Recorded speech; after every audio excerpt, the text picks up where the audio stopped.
Hello, everyone. Welcome to my first live. Today, I'm going to be discussing the case of the Moors murderers of Ian Brady and Myra Hindley, Britain's most famous killer couple. The story starts with in the early 60s in Manchester when a young typing clerk called Myra Hindley was introduced to a man by the name of Ian Brady in Millward's printing press in Manchester. When Brady noticed Hindley, he barely passed any judgment at first, and it was only 6 months later that he even paid her any attention at all, and that was at a works dance. And he walked her home and he kissed her very passionately, and that was the start of their courtship. This was in the early 1960s in Manchester, and at this over the year, it started. They were introduced in 1962, late 1962, and they became official around New Year. But they weren't introduced. They were introduced in mid 62, and they became official in late 62, early 63, and when they became official.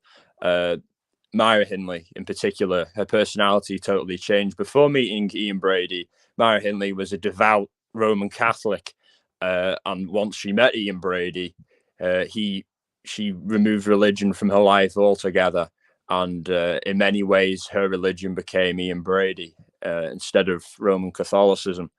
Uh, that was the dynamic of their relationship. It was all about him controlling her, and he introduced her to his ideas of the Marquis de Sade and of Nazism. He was a very pro-Nazi in his ideologies and his thinking. He admired cruelty, uh, classic sado masochistic person, and he had been indulging in these fantasies since a very early in his childhood. He recalled the first moment where he started to get these inclinations was around the age of 8. When he was cycling in a bike. He grew up in Glasgow, not in Manchester. He moved there later on in life. He was a boy in Glasgow in the Gorbals, which is a slum. Uh, he never knew his father, and he was riding his bike, and he had felt as if he had to stop all of a sudden, as if a stroke was coming on, and he stopped, and then he described seeing this green vision of death. And ever since then, he had these kind of sadistic inclinations, this need for power and control as well over every situation. Something he said he didn't have prior to that. He said he had a very normal of the period of the time and of where he was childhood up until that point. And he was involved in petty criminality all throughout his life. And then he moved to Manchester with his mother, who he was not brought up by. He was brought up by a foster family because he was a bastard child. He never knew his father. So he was raised by a very loving family called the Sloanes, and they treated him just like one of their own. But he was frequently getting into trouble, petty thefts and burglaries and things, robbing market stores, things like that. Very typical of the time for where he was, very poor area. And he was given the opportunity to go and live with his mother in Manchester or face Borstal, and he chose to the first, obviously, and went to live in Manchester, and that's where he met Myra Hindley, and that's where the whole relationship started. 6 months after meeting, and it started very gently, and he was very manipulative, and he knew exactly what he wanted to do. Uh, a long time before he actually did it. He indoctrinated her into the ideas of the Marquis de Sade and of fascism, of Adolf Hitler, with the mind to knowing that if she wasn't into these ideas, she would be more likely to carry out violence and to support him carrying out violence, which was always a fantasy of his. And it started off with them doing what would be known as vigilante attacks at the time. They would see things in the paper of they were animal lovers, but they were never people lovers. He had many dogs and he treated them very well. Unlike most people like him, he never had a history of cruelty to animals. It was only cruelty to people with him. And he would see articles in the newspaper if someone has been abusing animals, and then he'd find out where they lived, and then they'd go around and they'd beat them up. And this was happening in early '63, and other things like that. And there were other signs of irrational behavior. They would often go out on day trips, and his brother-in-law, who was Myra Hindley's, he was married to Myra Hindley's sister, would describe an incident where they were on the road driving, and a couple of lads cut them off, having a laugh. And he took it totally the wrong way. He ordered Myra Hindley to speed up alongside them, and then he positioned himself outside the back of the car and threw wine bottles, glass wine bottles, through the windshield, and caused them to crash. And got to drive off. These types of instances were regular with him. He regularly lost his temper. He's been portrayed in film and media as being a very cool and calculated guy, but he lost his temper all the time. If he felt as if in one moment he didn't have total control or power, he'd flip and he'd do something in his mind to reassert it. And there's great comparisons to be made between Ian Brady and Brian Koberger in terms of their personalities. Both are very astute. They're both very academically gifted. However, when they put out their plans in practice, they can backfire. And I do believe that Brady would have been caught a lot sooner and Hindley had they committed the crimes today. But I digress. Back to where the crime started. The first murder they ever committed was one of Pauline Reed, who was 15 years old. This was in 1963. This was in Manchester. This happened in Gorton, a district of Manchester, and she was actually known by Myra Hindley. She only lived 2 doors down from Myra Hindley's mother's house, so she grew up around Myra Hindley.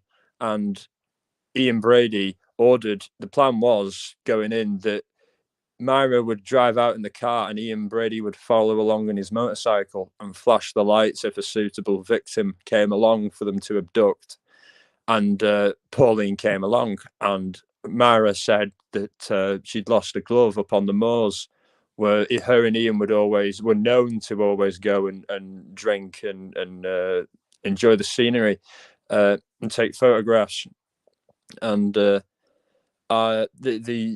Nadie. Thank you. Glad you're here. And she got into the car, and Myra promised her that after they'd looked for thanks, Foxy. After they had looked for the glove, Myra and Ian would take her to the dance. And she said, yes, why wouldn't she trust Myra? This is in the 1960s Northern England. In those days, in those working class areas, everybody knew everyone and everyone trusted everyone. Everyone had access to everyone else's house. And this is the case that killed the innocents, that destroyed it. That never happened again after this. That trust died. They took it. Very, very powerful, very evil, wicked thing they did. But I digress. But they got her up on the moors, and as she got up on the moors, she was introduced to Ian, and her and Ian walked off into the distance to go and look for the glove, as she was told. But in reality, Ian strangled her and sexually assaulted her, and then he stabbed her, slit her throat, and he made Myra watch and look at the body afterwards and marvel in it, and then they dug the hole for the grave. And when they were digging the hole for the grave, Ian said to Myra, if you'd have backed out, you'd be in that fucking hole as well. And then she nodded and she said she knew that. But this is absolutely no excuse. She had no excuse for what she did, and she could have gone to the police immediately after that and reported it and stopped him if she cared, if she wasn't in a way a willing participant, because she wanted to be in his world. She enjoyed his ideas. She thought they were interesting and they were different than the boring life that she'd lived. It offered her an escape to feel better, and then that happened. And in Myra Hindley's book, she says, on that night, three people died. Pauline, her soul, and God. And that's basically the way she saw it. She herself held herself responsible that she didn't, that she was a willing participant, and she was in no way a lesser partner. She, enjoyed it. She enjoyed it. In for want of a better word, she liked what happened, and that was the first one. And then after this, they started to take an interest in Myra's sister's husband, and also Myra's sister, called Maureen, and Dave. They would invite them to go out on the moors on them, and the reason for this was Ian wanted to bring in another partner in this thing. Ian was on cloud nine because he'd been able to get away and do a murder and have a partner to share it with, but he got bored of Myra always doing what he said. He got sick of it. He liked a challenge, and Dave Smith wouldn't do everything he said and would always challenge him if he said something that Dave Smith didn't agree with. And they took them out onto the moors. They'd shoot guns. They'd drink whiskey, and they'd listen to records and things like that. Just things like that. And Ian started to talk to Dave about the possibility of doing a bank robbery, because to Ian, a bank robbery is, next to murder, the best crime you can commit, because you're enriching yourself, and you're also getting back at authority. And he hated authority. He, in his mind, was the only authority in the world. There was no governments, there was no banks, there was no army, there was no police. It was just him, and that's the way he saw it. And these crimes can be seen as an exercise, or a way that he could represent those feelings in a physical way. I know it's difficult to understand, and it's horrible, and it's hard for us to understand, but that's the way he saw it. He saw it as expressions of his own personality. How warped that sounds, but that's how it was. He saw himself as better than everyone, and as a result of that, he was taking away people's lives. He chose who lived or died, and that's an exercise of power in its most sickest of forms, and that's what he was all about. Thank you, Alibi, and thank you everyone else in chat. It's hey Angelique, good to see you. I hope you and the family are doing good. That's great. I'm really happy to see all the support in there today. I really didn't think I'd even get one person in, but I'll carry on talking. But him and Dave wanted to do bank jobs, and Dave was younger than him at the time. Dave was only 17. Ian was 25. Dave was poor, obviously, as a 17-year-old. He was out of work. He was married, and he had a young child who sadly later died of a cot death. But not related to Ian or Myra, but of sadly natural causes. Either way, I think it's better that it died of natural causes than being murdered. But obviously, either way, it's horrific.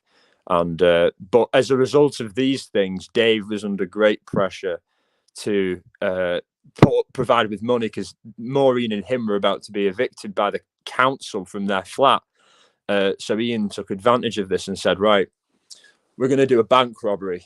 And we're going to go and we're going to do it on William and Glynn's Bank on Hyde Road in Manchester. And he sent Dave to go and case the place, and he did. And he found that there was an error in their security on a Thursdays, that there was like virtually no security in the place.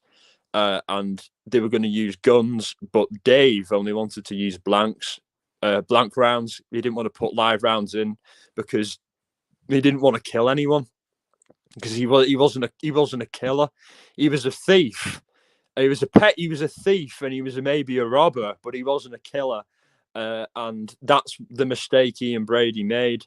And Ian Brady got very angry with Dave because he didn't want to use blanks, and instead they decided on another choice of action, that Ian was to pick up a businessman from Canal Street in Manchester and bring him home under the guise of a homosexual liaison, which at that time was illegal. So a lot of those types of things were done in secret. So he'd go to a shady part of town and find someone like that. And obviously, it being illegal at the time, it would have been a lot easier for him to rob someone like that, because then they would be less likely to go to the police, because they wouldn't be listened to, and in those days they wouldn't care about what a homosexual person would say. And also,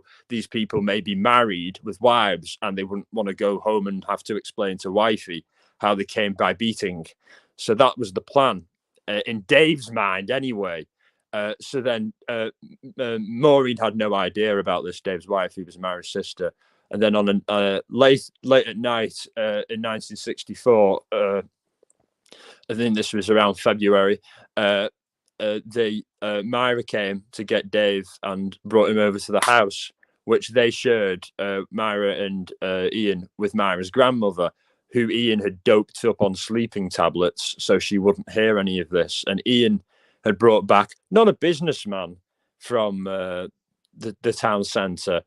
He just brought back a young man, a 17-year-old boy, basically telling him that they were having a party, and not at all what he was saying, because it wasn't about money for him. It wasn't about that. It was about cruelty and sadism and being horror and just the worst of the worst.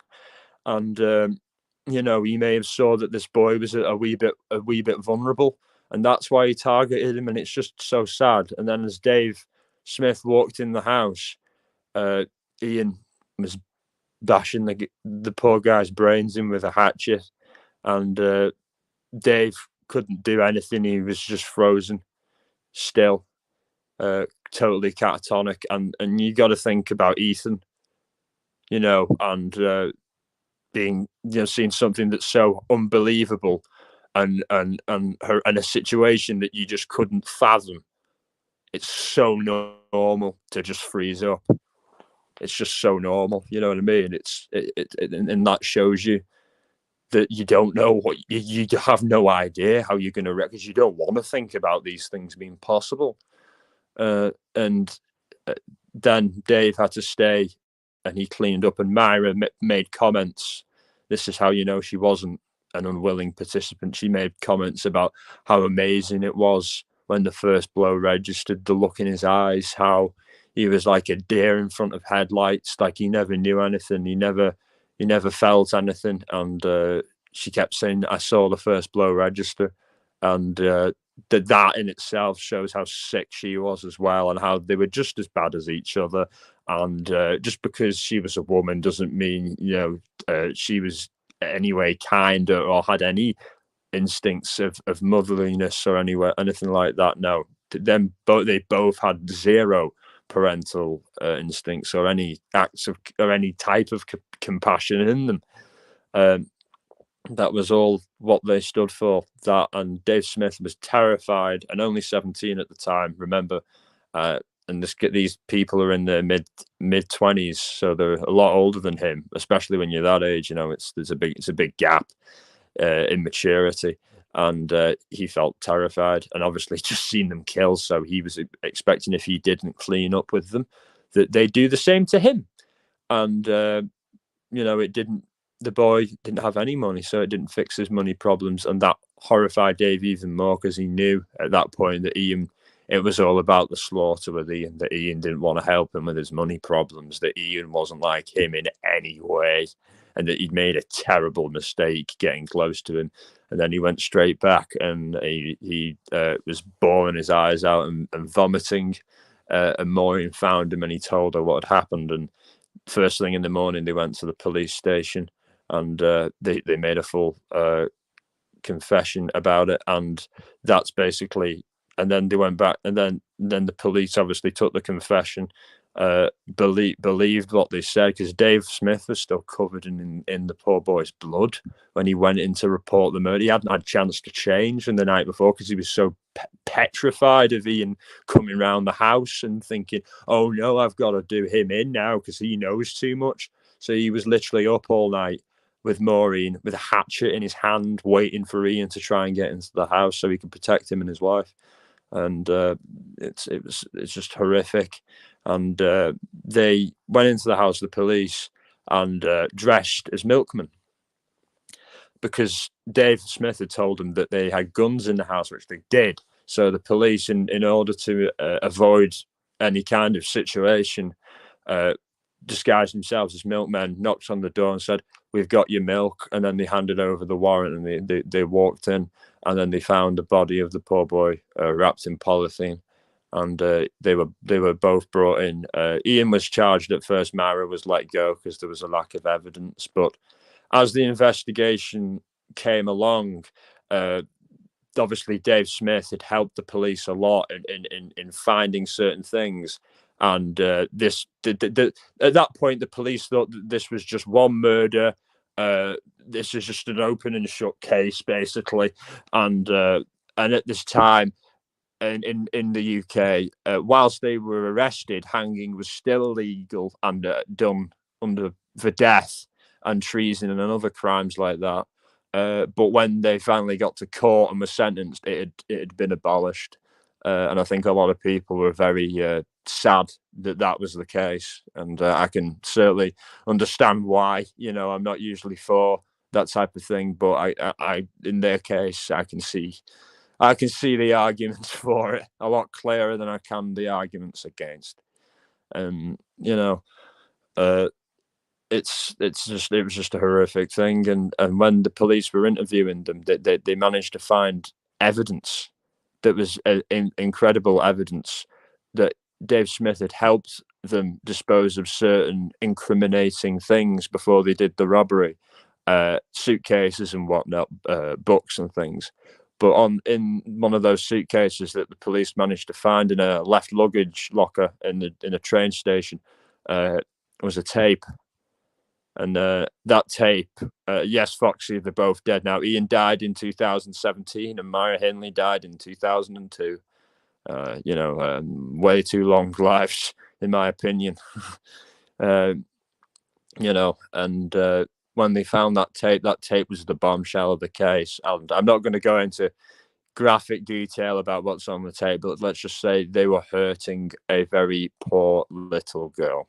Let's just say that they were doing unspeakable things to a poor little girl, and that's it. And at this time, that was not something that the police found or ever dealt with regularly. So you can imagine the reaction to them having to listen to that and also see pictures as well. How angry they would have been, and it caused them to think that Smith was involved in some way, and he wasn't. He was the one who saved him. He had no idea about any of that.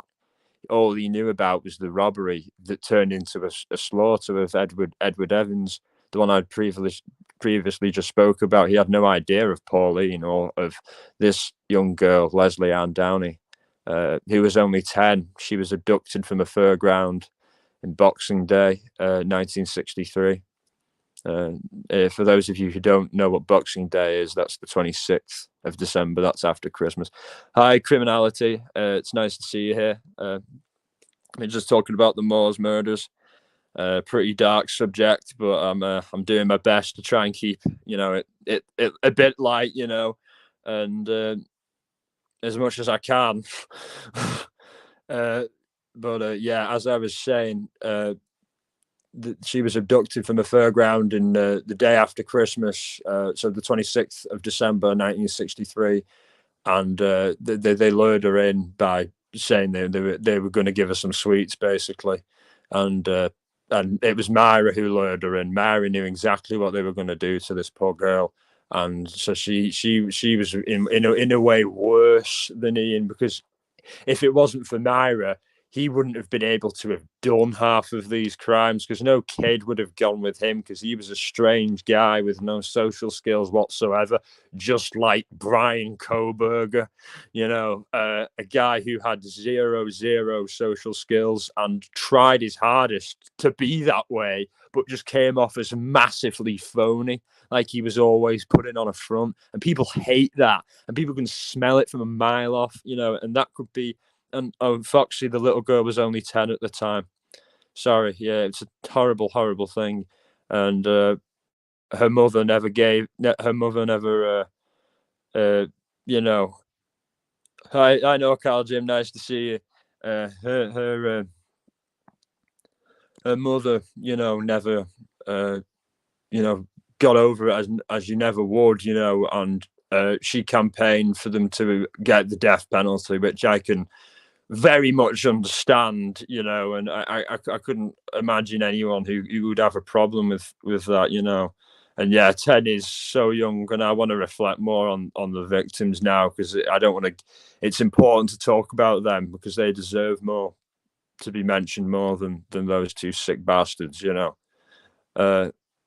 It's horrifying. Oh yeah, and my family did. Yeah, my grandfather worked in the same printing company as them, where they met, and he said that they would both basically isolate themselves at work, and would always go off in the corner and at the break room, and they'd read like the Marquis de Sade together and Mein Kampf, and just crazy things like that in the middle of everyone, basically overlooking in the corner. And he just said he never even got a look from the guy once. He just thought he was really strange, because he had his he was really cared a lot about his appearance, and in those days, especially for a man, that was really strange, and even though it was an office job, all the employees there were working class, including my grandfather. So it was just, all of his mannerisms were just so out of the ordinary for these people, So obviously he never gelled with them, and he probably would have viewed them with contempt, as people who were stupid and thick, who he thought that these ideas of elitism and superiority, make sense to him, because in his mind, he's so superior to everyone, and everyone else is such a minority to him, and so inferior to him, and it's honestly, it's such a it's such a difficult thing to fathom and understand why you think that way, and what would push him to be that way. But I discussed earlier on in the live about an experience he had that was probably his first psychotic break, and his descent into absolute madness, but in a madness that's very much like the American Psycho. Ever see the film American Psycho? Brady's madness is like that, but he just lacked the social skills. He was very much like that character, but just without the ability to be social. Therefore, he needed Myra to hey to you. And of course, you can share this all you want. It's really nice to see you in here. And yeah, he needed Myra, which is why the murders could have never happened without her. He needed her, because in them days, obviously, and still now, in some places, you say to your kids, don't go off with a strange man. But they never say anything about not going off with a perfectly normal looking woman. And that's what Myra Hindley was at the time. She was a perfectly normal looking woman to a little kid, and they would be like, "Oh, it's just like oh, hi Val, it's so nice to see you," and it's just like that, and it's just insane to think, that innocence was lost. And Dave Smith talks in an interview and I'll put a lot of these clips on my community post so that you can check them out. I was having trouble because I was gonna run clips from the movie alongside, but there would be copyright issues there. So I will link you to these things so you can check them out for yourselves, because the movie shows you the whole story in depth, and it's not from Ian and Myra's point of view. It's from Dave and Maureen's point of view, who were Maureen obviously was Myra's sister-in-law and Dave was her husband. It's from their point of view, so it's not like glorifying these sickos. It's from the point of view of an ordinary young married couple who were swept into something that no one could ever even imagine in the worst of worst nightmares. And I couldn't imagine how Maureen felt at her own sister being such a monster. I just can't imagine. Even to people say about standing by your family, but harming kids, I don't care if that's when you cease to be my family. That's hey Ron, good to see you. And yeah, I think the second you start hurting kids is the second you cease to be my family. You're dead to me at that point. But Maureen felt differently. Maureen still visited Myra when she was in prison. I would never be able to bring myself to do it. I know that for a fact, and I would. I just wouldn't be able to. It's just difficult. It would be impossible for me. But back to the investigation, and after they recovered the tapes, Ian Brady made confessions to the murders of Pauline Reed, the first one, and of Leslie Ann Downey, and of the last one, Edward Evans. However, there were another two. There were another two that were never properly confirmed until years and years later. There was Keith Bennett, and there's also John Kilbride, the other two boys, and these two cases. And the Pauline Reed case, he wasn't. My mistake. He was not convicted of the Pauline Reed case, and originally. They didn't put the pieces together. It was only years later that Myra Hindley confessed to the Pauline Reed case because she thought that she'd get out of prison by doing so, when in reality it actually sealed it so that she wouldn't get out of prison, because it added another murder charge. So it wasn't a very clever, it was a very poor attempt at manipulation, but nevertheless, I'm glad she did it, because then Pauline's mother had that closure, and then also her body was found so that she could bury her daughter, and she only buried her daughter in 87, and her daughter went missing in 63. So imagine that, grieving all that time without even that bit of closure of a funeral, of a proper burial. I just couldn't imagine. It's just, I really couldn't imagine. It's horrifying. But thankfully she got that closure. However, John Kilbride,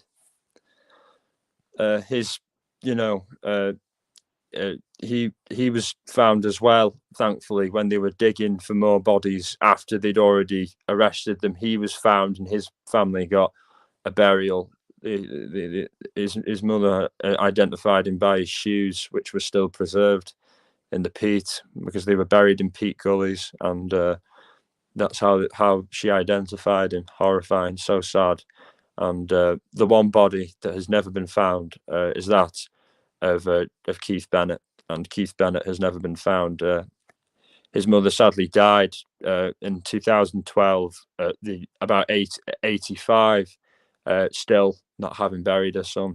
All those years grieving since the early 60s, and then to die in the early 2010s, still not with that closure. And earlier, I think a couple of months ago, it had a report that they may have found his remains, but sadly it only turned out to be the bones of sheep, not of the bones of altogether. There were 5 killings, 5 confirmed. The names were Pauline Reed, I'll say in order: Pauline Reed, Pauline Reed, Leslie Ann Downey, Keith Bennett, John Kilbride, and Edward Evans, and all of them robbed of lives, robbed of them so senselessly.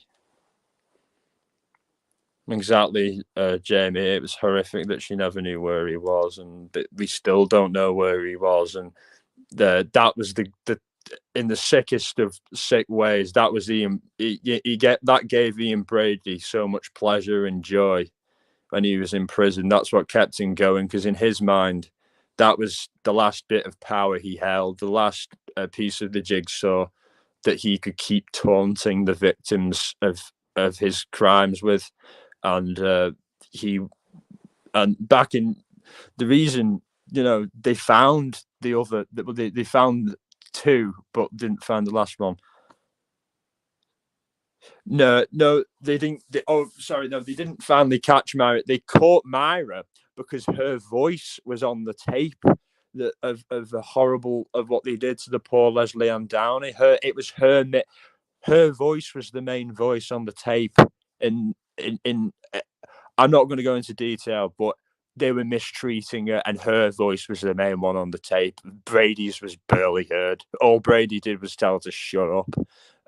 That's all that could be heard from him on the tape. She was saying such. I'm not going to say it. If you really want to know, you can find out. But I would save yourself the nightmares. Just don't. It's not worth knowing. Curiosity kills the cat. Just don't. It's not. It's just not fun, especially those of you who've got kids as well. Just don't. I've made the mistake of reading it. It's just it's horrifying.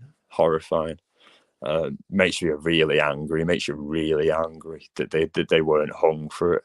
But they suffered enough in prison. I'll tell you that. They were frequently beaten up and always had to be isolated. So they lived very, very bored lives. And yeah, you're welcome, dear Hickey, and thanks everyone for being here. Yeah, it's important to have a disclaimer for things like this, because it is very triggering and traumatic.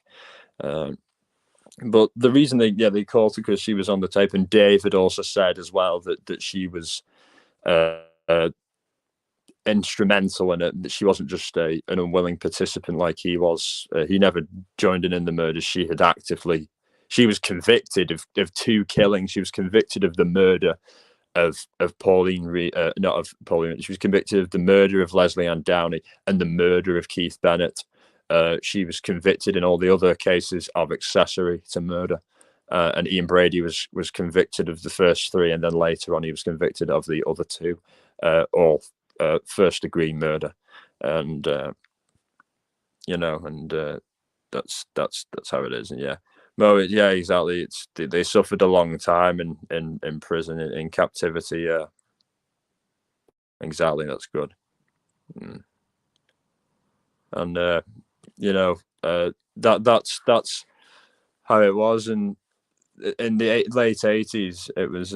Yeah, you're very right, Val. They very much were like Bonnie and Clyde, and they both saw it themselves like that it was them against the world. That they both didn't fit in their childhoods, and they were just both very different, and that they rationalized that difference, which in reality was mental illness, made them superior to us, made them better than us. And as an exercise of that, they had to do things that we wouldn't and couldn't do, to try and show some kind of superiority, as sick as it sounds. That's, hey, Sinful Butterfly, nice for you to join us. But that's as sick as it is, and it was in the late 80s that they were reinvestigating the case, because Myra Hindley had her parole hearing, and as a result of that, she made a full confession of her roles in all of them, including the other two, of Pauline Reed and of Keith Bennett, which they hadn't been charged with it back in the 60s, back in 65 when they had the trial, and March 13th, 65, Chester Assizes was the place, and there was booing, and it was the first ever trial in the UK that was Americanized. It was the first ever trial where we'd had bulletproof glass, where they'd sit in a bulletproof podium because there was so many threats to assassinate them and things like that. So, and all the world's media there was American media, there was Australian media, there was Russian media, even from the Soviet Union had come to document. That's how big a story it was. Even the communists wanted to report on it, and they usually wouldn't take an interest in Western events like that, but they did. It was that big. It was a crime that changed the UK and the world, I think. And as I go back to what I was saying about the later, how long did they spend in prison individually for these crimes? Well, Ian Brady died the longest serving prisoner in UK history. So they were convicted in 1965. Brady was in all them years up until his death in 2017. So from 1965 to 2017, all of them years. And Myra Hindley was in there from 1965 to 2002 when she died.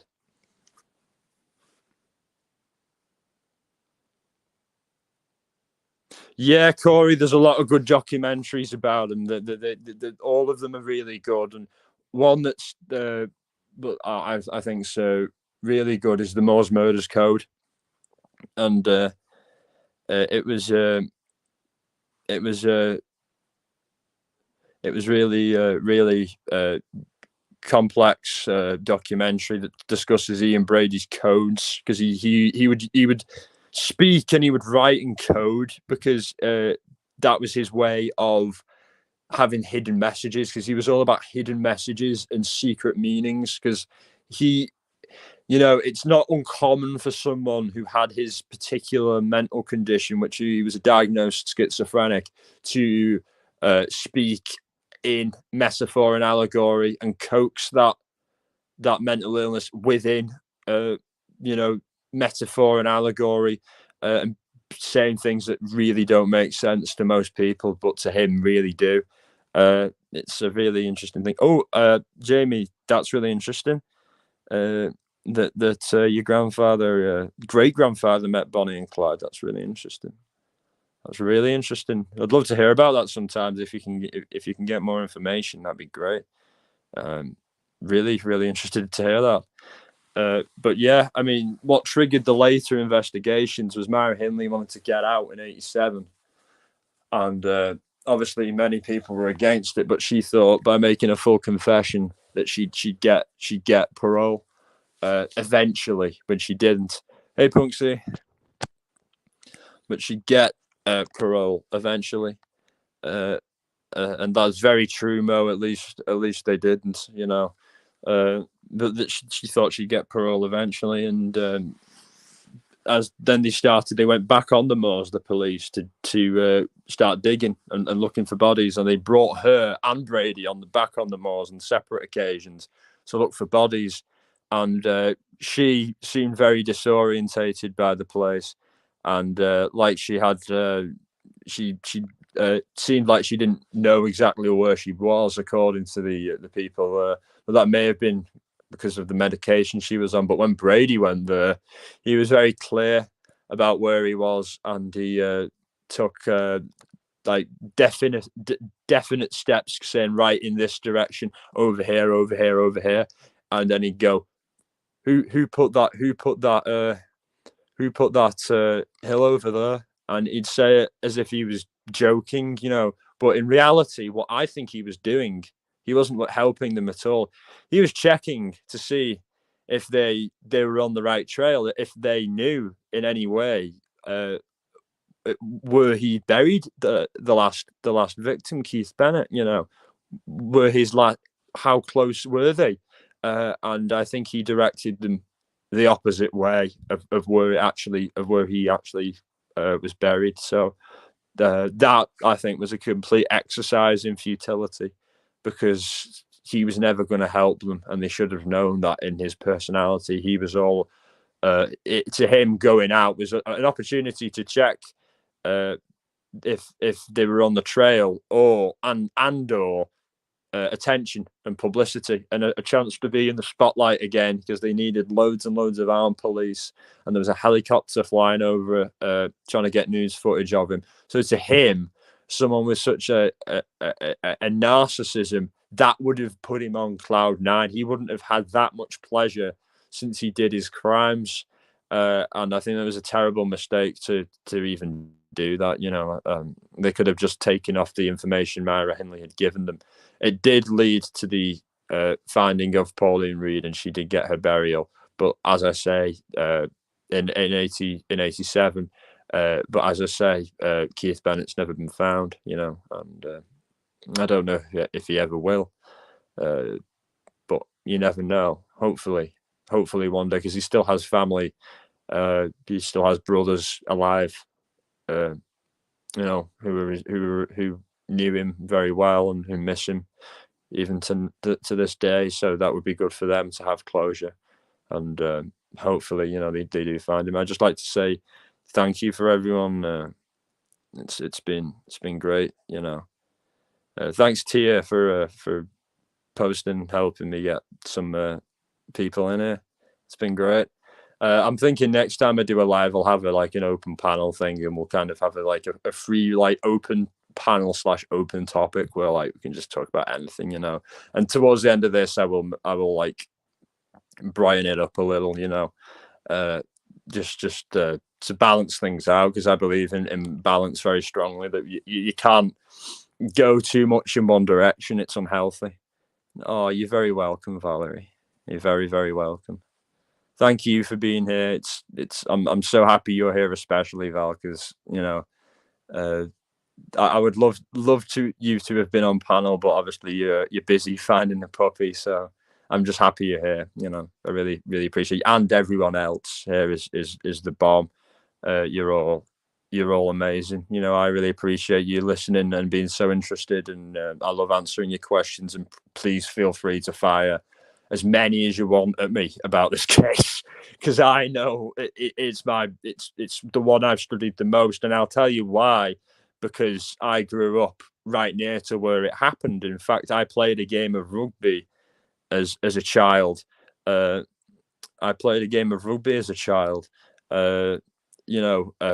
near where they did one of the murders on Saddleworth. On Saddleworth Moor. I was not even a mile away from where they did. I was looking into the distance as we were walking over to the pitch, and I said to my teammate, I said, look, I really, really don't like it here. Even in the daytime, it gives me the creeps, you know what I mean? And it's, hello. Oh, Marie is from Wigan. Oh my God. The Wigan is very close to where this happened, you see. I grew up in Blackpool, and Wigan is a lot nearer actually to where this happened. But I spent a lot of time in and around Manchester, so that's why I'm so familiar with the area. And family of members of mine live in Manchester, and it's I've always been attached to the place. But yeah, the case always.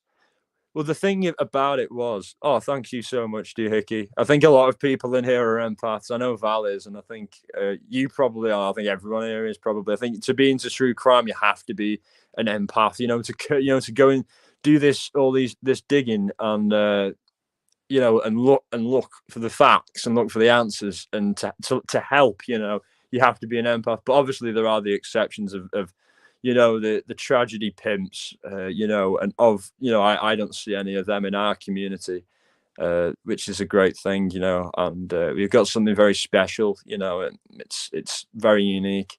And Blackpool's a trip. Blackpool is like Branson, Missouri. Blackpool is basically the Branson, Missouri of England. Okay, so if you've ever been to Branson, you'll love Blackpool. So that's just for the Americans in here. And I'm not too sure what the Australian equivalent is, but I'd don't know. I'd say I don't know. I don't maybe somewhere in I don't know.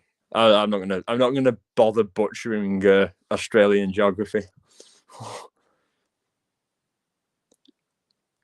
Yeah, empaths. Yeah, yeah. Keith Bennett, especially. Yeah, poor boy. Feel sorry for all of them. As you know, it's just it's just like I just couldn't imagine how the brothers, the sisters, the families, the mothers, the fathers. You know, actually, when Myra Hindley was being taken up back on the moor, the father of John Kilbride, one of the victims, he went there to try and get her. He went with a blade, and he thanks to Hickey, you go figure it out.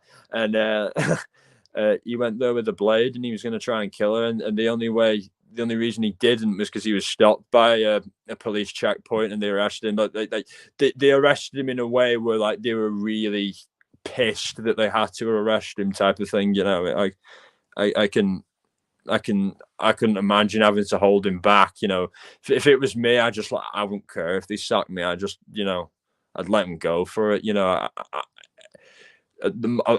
who has the right to take someone's kid from? Who has the right to take any life? But especially, who has the right to take a child's life? No one. How? You know, it's the worst of the worst of the worst. You know, and I can't imagine that man's pain, and I don't want to imagine it. I don't want to know it. And thanks very much, Janice. I really appreciate that. And you know, I try my hardest. You know, and because I've studied this case so deeply, I've seen interviews with the family, so it gets me very deep. I've seen them tear up and things like that, and it's just something that's just difficult. You know, it's horrific thing to ever have to conceive. You know. But like I said, they reinvestigated it in '87, and you know, she was denied parole, Myra Hindley, and Ian Brady never applied for parole, and he was taken from Wormwood Scrubs, which was the prison he was being kept in, and reassessed as a mental patient and taken to Ashworth High Security Hospital in Liverpool in the late '90s, and from there until his death in 2017, that's where he stayed. And he didn't engage with psychiatrists, and would often spend days, weeks without speaking a word to anyone, and would frequently stage hunger strikes as a way to, in my opinion, gain attention more than anything else. Because people who worked there remarked that he would often be seen making toast and eating it during his supposed hunger strikes. So he wasn't very serious with that, but later in his life, he did try to file a motion with the courts to be moved to a Scottish prison where he would be allowed to end his life. And it was decided by the courts that he was not competent to be moved back to prison. So he remained in Ashworth. And I think it's good in a way that he didn't get that, because that would have been power to him. And that would suggest to me that he was suffering, you know, and that's what you deserve. You deserve to suffer for just being a monster. You know what I mean? There's, you know, words cannot describe. You know what I mean? And it's insane. It's just insane. But there's many documentaries made about it, and there is a TV movie made about it. Thank you, Janice and Doohickey. I really appreciate that, and Valerie and everyone. You're all amazing. But there's a movie about it, a TV movie about it, and it just basically it's a two-part series. It's like 2 hours and a half altogether. It's really riveting and interesting. Like, as I said before, it's from the point of view of Maureen and Dave, who were Maureen was Myra's sister and Dave was Maureen's husband. You know, and obviously it had trouble for Maureen and Dave's marriage, because Maureen remained. He was devoid of conscience. Yeah, he was, and that was his. To him, not having a conscience made him more evolved as a human, made him superhuman in his mind, and you know, he wanted to exercise that by doing something that to us would be so abhorrent. You know, to shock and to revel in the shock and the revel in the. He wanted to be hated by people because he hated people. You have to hate people you have to hate children. You have to hate innocence to do those things. You have to really, really have a passionate hatred. I couldn't. No one could do those things without having such a burning hatred for humanity, and that's what he had. He had a burning hatred for humanity, and he wanted humanity to have a burning hatred for him, and he got it. He got that wish, because and growing up, because I grew up around where it happened. My parents would always say to me, "Oh, be careful! Don't go with strangers, male or female, because of Myra, Hindley, and Ian Brady." And I'd always see his picture every now and then when he'd come on the news, like he'd been moved to hospital, or he'd had a fall in hospital or something. They'd always put him on the news, or it was the anniversary or something like that. His picture would haunt me. That picture, that mugshot, as a kid, that terrified me. Because he was the bogeyman. He was the face of evil. He was the man that would that took kids away and hurt them, and they never saw the parents again, and things like that. It's exactly doohickey. It is the normal looking ones that are the most dangerous. Because to be honest, Brady had red flags all around him, and obviously people weren't aware of what red flags were in them days. But now, obviously, he would have been, put into, a mental hospital a lot sooner, as he was badly mentally ill from an early age, and that in no way justifies it. Because I'm sure everyone in here has suffered with mental illness in some form of another, and we have never, and I know I've suffered from depression and PTSD and things like that, diagnosed, and that's never made me violent. If anything, it's made me more compassionate, It's made me more compassionate. And I remember when life changed here because of Bundy, and no one hitchhiked anymore, then people stopped helping others out on the side of the road. And that's exactly right. The world in England changed after the Moors murderers. Neighbours didn't have keys to other neighbours' homes. People didn't look after other people's children. They didn't trust anyone anymore. It just died. That innocence, that generation died. It died. It's horrifying. It's sad, but it happened. It's a real tragedy. And I have a family code word for my son. If for some reason I'm not there to pick him up, he knows. Oh, that's really clever. That is really clever, doohickey. You can never be too careful, and if and when I have kids, I'm never going to take my eye off them. And I'm going to teach them, to be safe and to stay alive. More than anything else, and to watch out for people, for monsters like that, because to know that monsters do exist, and like is often said, it's not monsters that get close to children. Nice men do, or nice women do. So, like you say, it is the normal looking ones that we have to look out for. And Ian Brady and Brian Koberger are definitely not normal looking ones. They were definitely guys who, different in a way that Ian Brady did want to share it with people. And it seems that Koberger didn't at first, but later on realised it was the only way to have that level of infamy, you know what I mean? Because otherwise it would be hollow. I guess in the same ways as Brady, he may have wanted to have the hatred he felt for society be reciprocated onto him. And he seems like he's got that, and obviously we don't know about Brian yet because it's not even gone to trial. He's not even entered a bloody plea. But as far as, in my opinion, he's guilty, and the state, the DA have a lot more on him than they're letting on, in my view, anyway.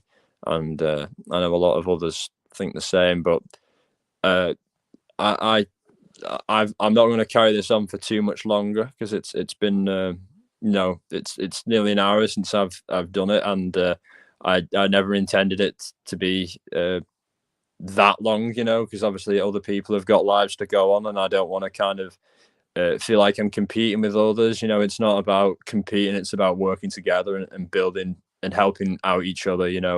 And that's just the best way. And that's how I've always approached my work in music, and that's the key to success. I think not having that feeling of, oh, everyone's out there, your enemy. That's everyone be your friend. You know what I mean? And that's what the world needs. Oh yeah, great. Nice to see you, Scruffy. Nice to see you. And that's great.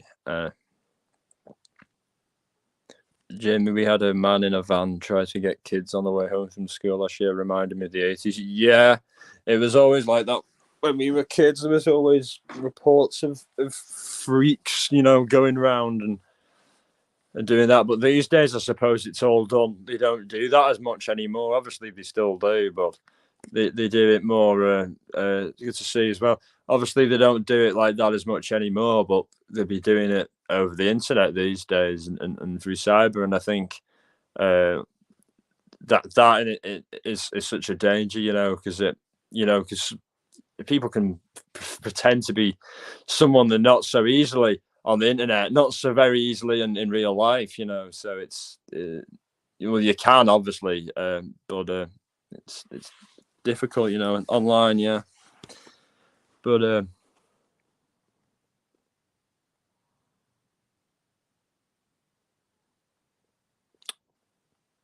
Valerie's awesome.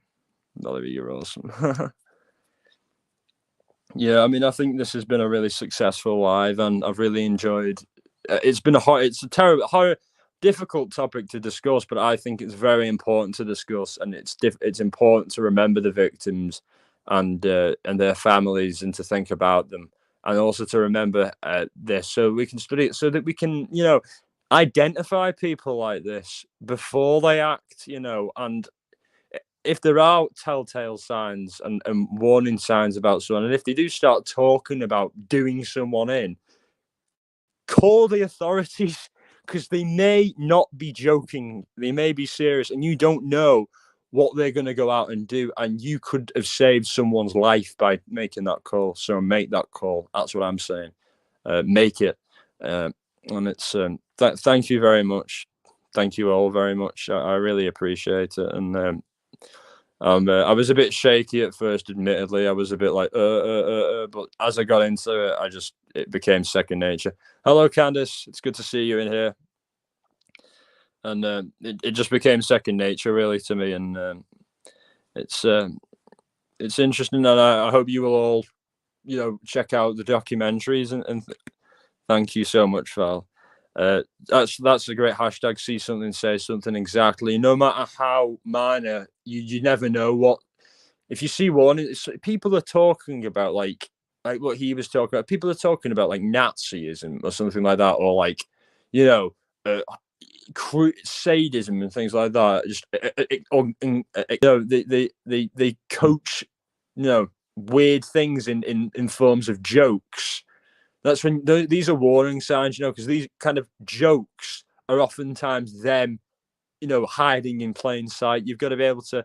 It's impossible to obviously be able to pick anyone at any time, but like you say, see something, say something. If it doesn't feel right with you, if you feel like that could be something more than it appears to be, totally say something, because you never know what you might be preventing, and like we say with this case, if people had taken note of him, and the police could have been watching him and them, maybe it could have been prevented, and it's just a shame it didn't.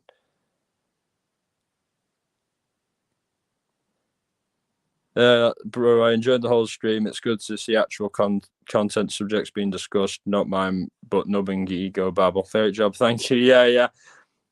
To me, it's like it's just a topic that's always been a case that's always been so close to home, and it's all been so real, and it's it's just something that I don't know. It's just something that I've always wanted to discuss in length, and I've watched so many documentaries about it, and films about movies about it, and it's just I just guess because I could never understand why they did it, and it started me wanting to know more about mental illness and things like that, and also telltale signs about how you can see people like that. But I will link the I will link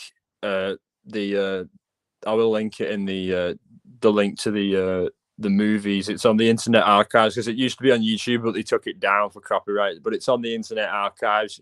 Hit the link, and obviously you'll be taken to it. And it's like 2 hours 30 minutes. And it's a two-parter, so you can watch one part and watch the other if you don't have that long, or a bit of it, But it gives you a full detailed analysis of what it was like before they started doing the crimes, and then straight, the court process and the aftermath of it all.